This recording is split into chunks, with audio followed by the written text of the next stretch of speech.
needed question to start out with. I think it might be recording. Okay.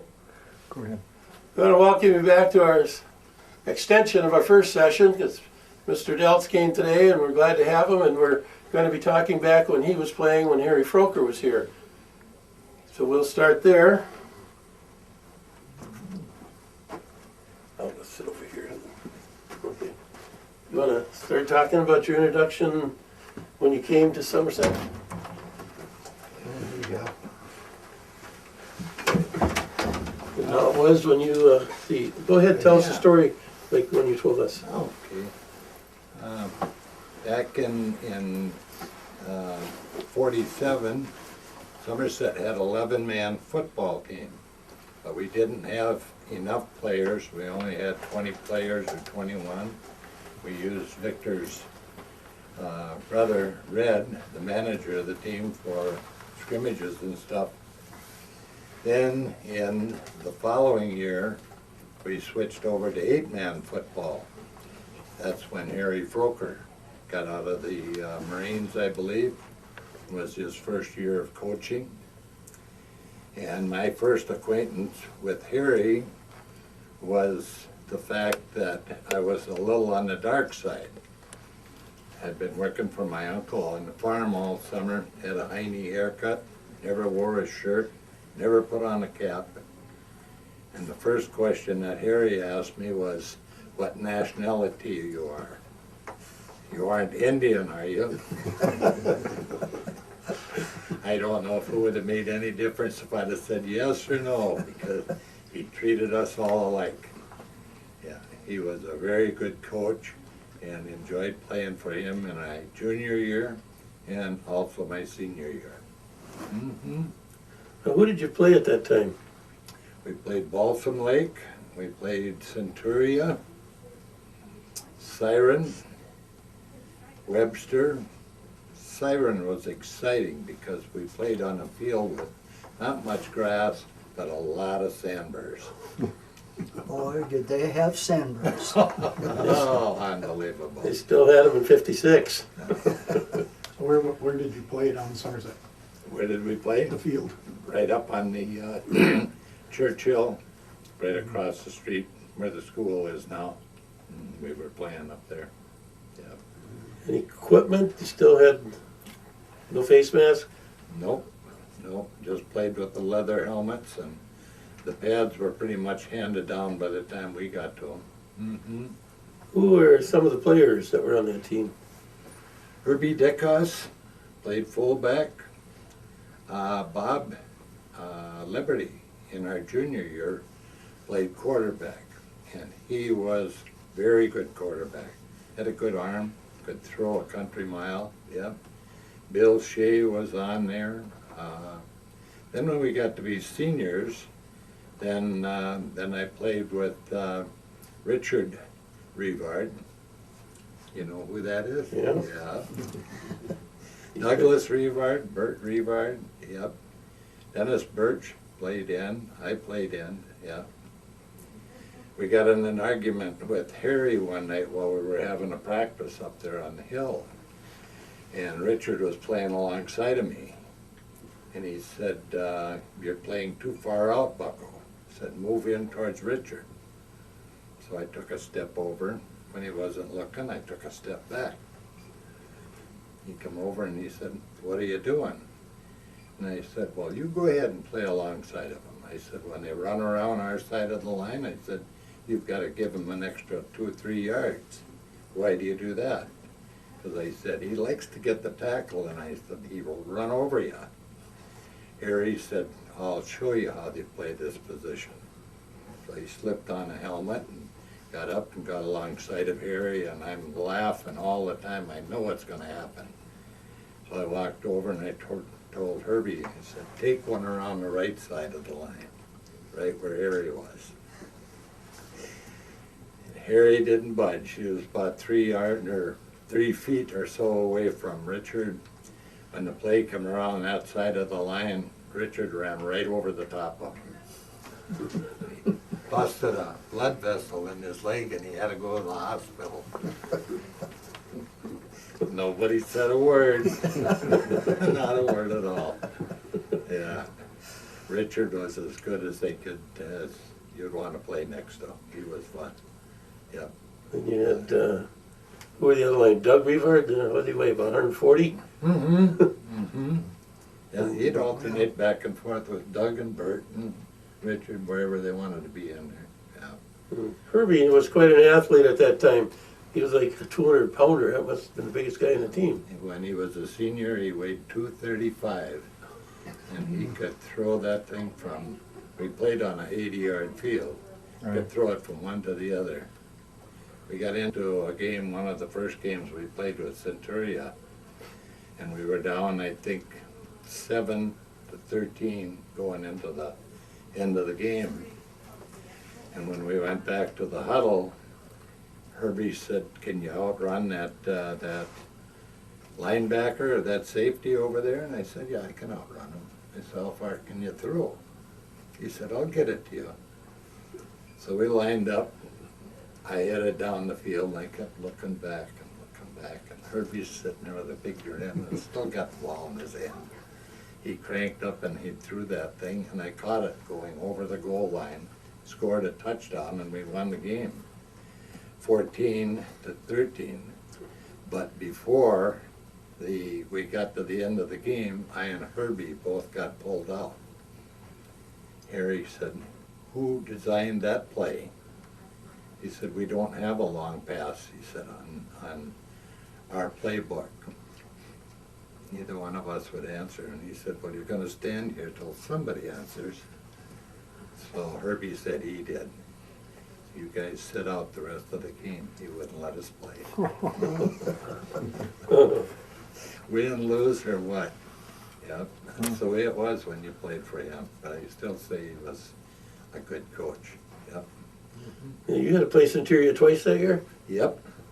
Won the first one. What happened the second game? I don't know how we come out in that. I think we beat them twice, but we had to play Balsam Lake, and the second that we beat them here in Somerset. Then we went up to Balsam Lake to play, and that's, you're talking about, what's the fellow's name? Sharansky, 6'5", halfback. Stramski's, yeah, the Stramski boys. Yeah, yeah. So I think before the game they screwed out half of the light bulbs, because we played most of the game in the dark, and we didn't adjust to that at all. And we took a thrashing that night.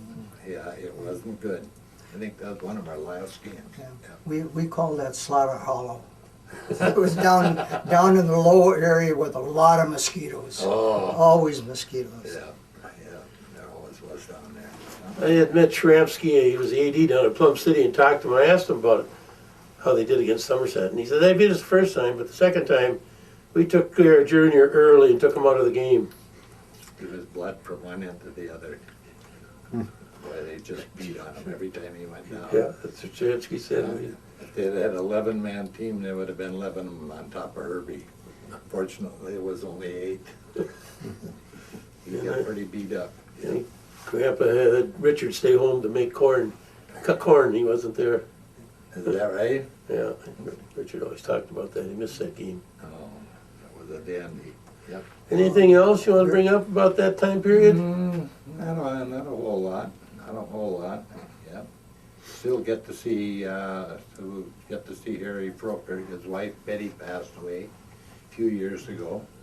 We didn't get up to the funeral that time. I don't think we found out in time, but I and Norm and our wives went up to Park Falls and visited with Harry. Yeah. And you went to superintendent there. Yeah. He's still alive? The best that I know. Still is. I used to get a Christmas card every year for him, so did Norm. But now the last 2 years I haven't got any. He has a home away from home down in Arkansas. Okay. Not too far from Little Rock, down in that area, a winter home. Yep. Yep. You have anything? Well, I was just gonna, I remember I was in grade school, but I remember going to a game, and I think we were playing Webster up on the hill. And they had a fellow by the name of Childs, quarterback I believe was his name, and he was an accurate passer. He was a good passer. Yeah, and I can remember he was passing a lot, and I'm pretty sure maybe, did Webster win or not? I don't remember what the final score was, but I know he was throwing the ball around a lot. He was a good quarterback, yeah, Mhm. yeah. He's a really good basketball player too. Oh, yeah. Yeah, he was, yeah. Well, I remember a Webster game, first game I ever got into. Harry Froker put me in as safety. And one play, all of a sudden these two big guys in black come running by me going, all of them were well over 6 foot, both of them. And of course they catch a pass, and they're in for a touchdown. I was like, what the hell's going on? I didn't know what was going on. These guys just come whizzing by me. There was no way I could have stopped them.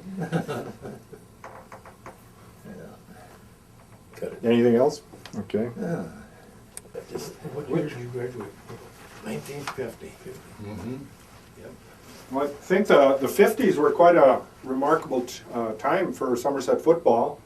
I think we all remember, or some of us remember, the 54 team. Today we have a representative from 54, and that's Vic Martinson.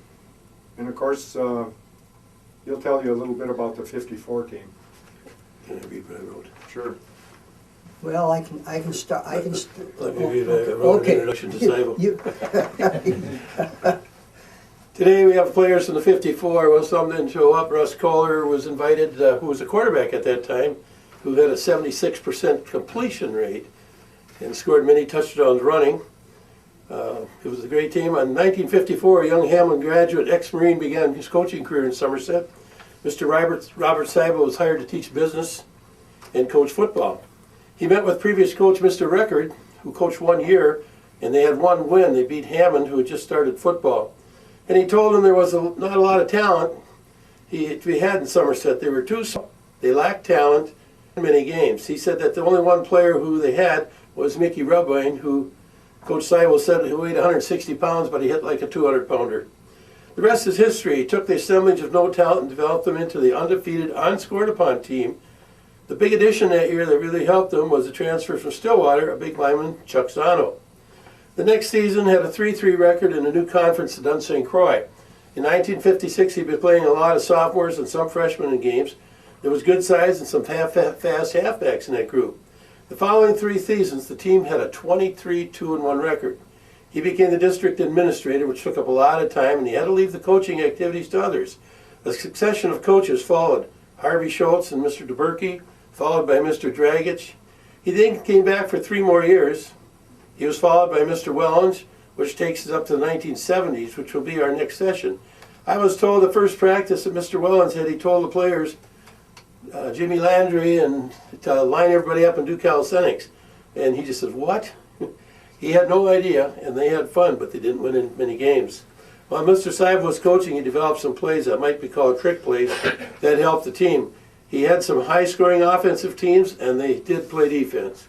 He was known for taking the teams to Hamlin or the University of Minnesota for a football game to watch. And then after, he'd stop on the east side, and they had an all-you-could-eat meal of spaghetti, usually. And for a lot of kids like me, that was the first stoplight we ever saw. Today we have Victor Martinson, who played under Coach Saibo with us, to bring back his recollections of those years. Vic Martinson. Well, I'm going to start with one of the reasons we had a good team was that when we were juniors, there were only 3 players from the senior class, football players. And so we as juniors and sophomores all saw a lot of playing time. That was one of the big reasons. Other than that, the first time we ever met Mr. Seibel was called together the football team before the season started. And the first thing he told us, he said, I know 11-man football, but he says, I don't know a single thing about 8-man football. You guys are going to have to teach me. And Harry Dieltz mentioned Harry Froker's, you play the plays in the playbook. Well, we didn't have a playbook. And so the first few weeks that we practiced, it was, oh, you got to play? Come on, we'll try it. If it worked, we put it in the playbook. If it didn't work, forget it. And we had a lot of fun. Generally, I was quarterbacking the second squad, and we had a ball. So, yeah, it was a great time. But one of the things that I always remember is that practices, when Mr. Seibel were there, were rough. I always saw the game day, Friday, as the day off, and most of the team felt the same way, because our practices were downright mean. Mickey Rubway was extremely tough and mean. He was a straight-ahead runner, and he would run over people. He didn't bother going around. Not even if he could, he wouldn't. It was me and him, you know. I'm going to beat him. And one of the other incidents that we had, how tough some of the practices were, Wayne Plurd, at one point, well, what Mr. Seibel was doing is he would switch first stringers and second stringers, mix them up for scrimmages. And this one day it so happened Russ Kohler and Wayne Plurd were opposing each other. It's getting later in the day, and Wayne Plurd had come back to I'd called a play. Wayne Plurd came back after the play, and he said, "What play did you call?" And I told him, and then I called another play, ran that play, came back, and he said, "What play did you call?" And I'm looking at him, he doesn't look right. And then Russ Kohler came along, he said, "I think I gave him an elbow too hard." I called Mr. Seibel over and I said, he's out of it. And practice for that day was called, and I recently talked to Wayne, and he reminded me of that incident, which I still remember. He said he didn't remember a thing until the next morning when he got up out of bed. So, you know, how he managed to get home, you know, in a fog, obviously. So, you know, we had concussions then too, and there were a lot of other injuries, but almost all our injuries were in practice. Where did you play your games then, Victor? We played down below the old high school. And there were no lights at that time either, No, right? no, they're all, we played under lights at Centuria, Balsam Lake, and Siren. And those are the only lights that we played. Who were some of your linemen at that time? Well, Chuck Zana was really the big addition because he weighed 200 pounds and he filled in. Otherwise we had Sherman Belil was at a tackle, Chuck Zano, and then first stringers were Russ Kohler and Wayne Plurd at the ends, and then Sherman Bile and Mick Rubway at the were the two backs, and then Russ Kohler was quarterbacking. We heard stories about Edvin Kelstow. Did he play at that time? Oh yes, oh yes. What kind of player was he? Tough, very tough, and again, kind of a mean one. You know, but I can remember he got thrown out of a game at Balsam Lake for excessive use of force, let's put it that way. They'd gotten up from a play, he got up, and he's like this yet, so he goes, well, the reason he was bent over like this is because the other guy, the opposition, had his thumb in his mouth. He was clamping down on his thumb, so he just put down there, he got his thumb out. The referee saw that, and you're out. More than one incident, wasn't there? Pardon? There was more than one incident with him? That's the only one I saw. I heard they wanted to ban him from the league. Well, apparently he was, yeah. He did step on a face. But, you know, defensively, we've put Mick Rubway and Sherman Bile at the tackles. Wayne Plord and Russ at the ends. Sherman Belil would play a defense, and I'm trying to think of who would play defensive end on the other side. Oh, Wally Burby played offensive end frequently too. Did Harold Kirsten? I don't know, he may have, but he would have been the second stringer. And I played free safety. I had the best seat in the house. What kind of record you have? Well, what was it, 6-0, 7-0? Nobody scored. We played, the first game that we played was at Solon Springs. We made over 300 or over 400 yards that day. Couldn't push it over the end zone. We won by a touch or a safety. But no, the guys up front were so tough that it was rare that I had to make a play. Actually, I remember only making 2 plays that I really needed. The first one was the first game, and that was at Solon Springs. I knocked down a pass, and that probably would have gone to for a touchdown. And then the last game, pushed an end out of bounds. Again, it was toward the end of the game. Pushed him out of bounds, and that was it. In the paper I read where you had an interception. No, I don't even remember. That I don't remember. But I scored 2 touchdowns with the junior varsity against Balsam Lake, which was fun. You know, I had fantastic blocking. Those kids coming up were good. You know, Monty Bile and Noel Bro and some of those kids were pretty good. Well, that 54 team, I had graduated from high school, so I was working at Anderson's, and I heard that Steve Martell had contacted WAVN, Jim McLaughlin down in Stillwater, to broadcast the game, and they were going to play Balsam Lake. So I made sure I took my radio to work that day, and I was listening to the game, and of course we all knew that Somerset had not allowed a point all year, and Balsam Lake got down.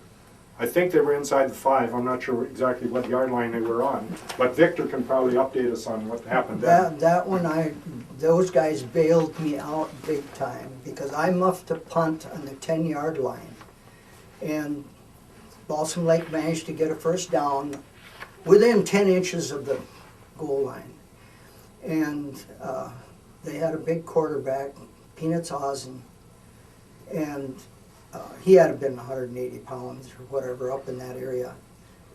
And he tried a quarterback sneak 4 times in a row. Mick Rubway met him head on 4 times, and the ball was set down in exactly the same spot all 4 times. So they didn't score. I felt really bad if they had scored. I was screwed up the whole And final season. score, I think, was 39-0 was what the final score. Something like that, yeah. Most of it was a fun game. What year was that, Victor? Was that 54? 54, yeah. That was the year of no score at all against No scores, 0-0-0 for the opposition. And if I remember right, I can't remember, the conditions at our field down here were not the best. And I think it was our first game with Centuria. They tell me it rained. I was so intent on the game I never even thought about it. They said it rained the whole game, and the field was a sea of mud. Mick Rubway took his uniform home. Everybody took your uniforms home to have them washed. I mean, there was no common wash machine. And he waited before he got it washed, and he waited after he got it washed. There was a difference of 12 pounds of mud and water on his uniform. That's the kind of game he played. Any of you have questions you want to ask Vic? We heard one time that he never played the subs. Seibel never played the subs that year, and so the next year he kind of Oh, he Went played. downhill. He played a lot of subs did he? because I quarterbacked the second team, and we got in frequently. Oh, Yeah, especially again, we played a long time against Balsam Lake. Yeah. Did Sherm Bile play fullback? Sherman Vile was fullback, Mick was halfback. I don't know how you distinguish the two because the plays were the same. Only two in the backfield. Yeah, two in the backfield with the quarterback. And, but Two men Sherman backfield. Sherman was a very tough runner because he weighed around 185 pounds, and he brought his knees up when he ran. Very tough guy to try hit and bring down anywhere around the knees. Just he was very, very tough, more upright runner. But That's what I'm getting at, Yeah. because somebody asked him one time why he didn't put his head down when he bucked through the line. And there was a long pause, and he said, when I put my head down, I can't see where I'm going. He never did, Yeah. he ran straight up. Yeah, I can and- remember seeing Sherm run. And Mick ran exactly the opposite. He had his head up, but he ran all hunched over, tucked the ball in here, carried his left arm down here, was left-handed, but he would carry his elbow down here, and his elbow, when he ran, was down here, way down next to the ground. And just before he's ready to make contact with the tackler, bang, he'd hit you right here. Up came your head, and it was all over. You were back on your tin can, and but the problem with that was that invariably, he stumbled over the body. He tripped and go down 5 yards down the ground, but he would never go around anybody. Mickey is a Never. Did, huh? Always head on. I'm a better man than you are. Yeah. And no, I tried tackling him so many times, and I could never get below that forearm. Okay. This done?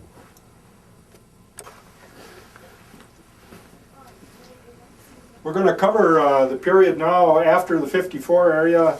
We're talking about 57, 58, 59, that period of time. And with us is Harry Rivard and his brother Jim Rivard. So we'll let Harry take over from there. Okay, we, as freshmen, we had a good group of people. We didn't get to play much. And they ended up as 3-3 season. That year they changed into the Dunsink, the Dunsink. The last year in that conference, and then their sophomore year they went into the Dunsink Corps. And as sophomores we began to play a lot of the linemen, Tom Harvey and myself, Butch Kohler, and I think at the end of the season Jim had played some. And as juniors we went 7-1 because now we had a lot of experience. And there was a three-way tie for first going into the last weeks of the season.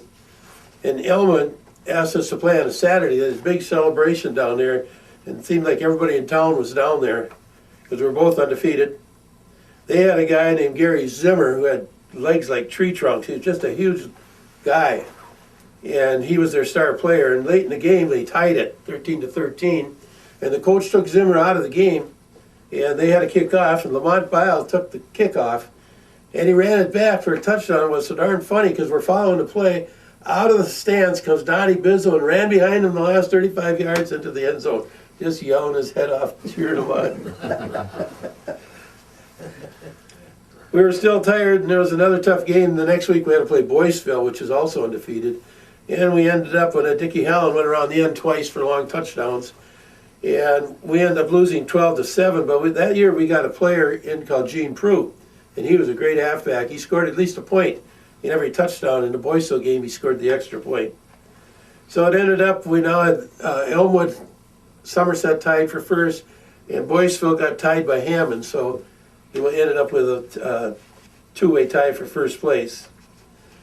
Gene Prue was quite an athlete. One day he decided, well, I'm not going to practice today. I'm going to wash windows for Archie.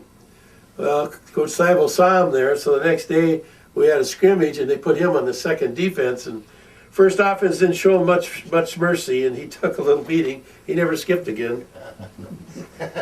Our senior year, we opened with Prairie Farm. Dale Liberty scored on a run late in the game to tie it 13-13. And that was a tough game up there. And that was the only game that we really had a tough. After that, we were scoring 6 touchdowns a game and giving up less than 2. And most of the time, the varsity guys were sitting on the bench the third and fourth quarters because it'd be 25-30-0. We never played under the lights. At the end of the season, Mr. Seibel lined up Rockford, Minnesota. They were the #1 team and small team in Minnesota. And we're going to play in Richmond. We hadn't had lights, so we went over on Thursday night to practice. And I still remember Butch Kohler was always trying to get in there, and he learned from Edwin Kelstow. And we were just duking it out. Harvey would hit him, and I would hit him, and I would let him go, and Jim would take him. You remember that time? Yeah. I got blocked every time on that. They had something against me.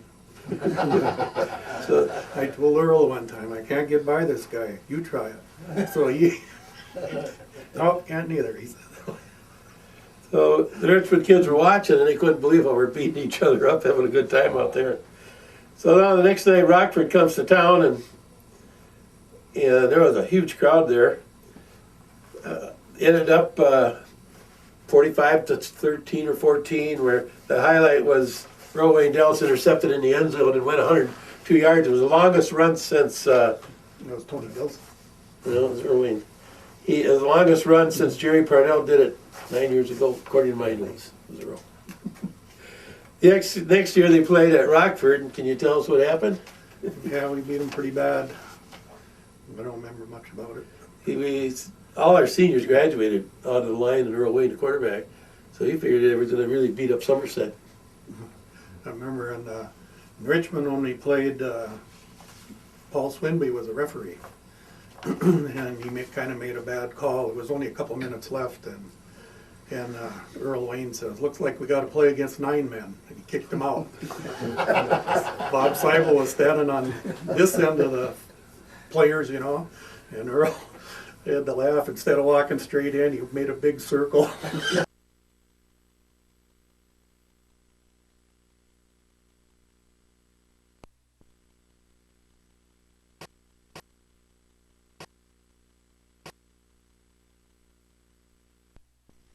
Going up to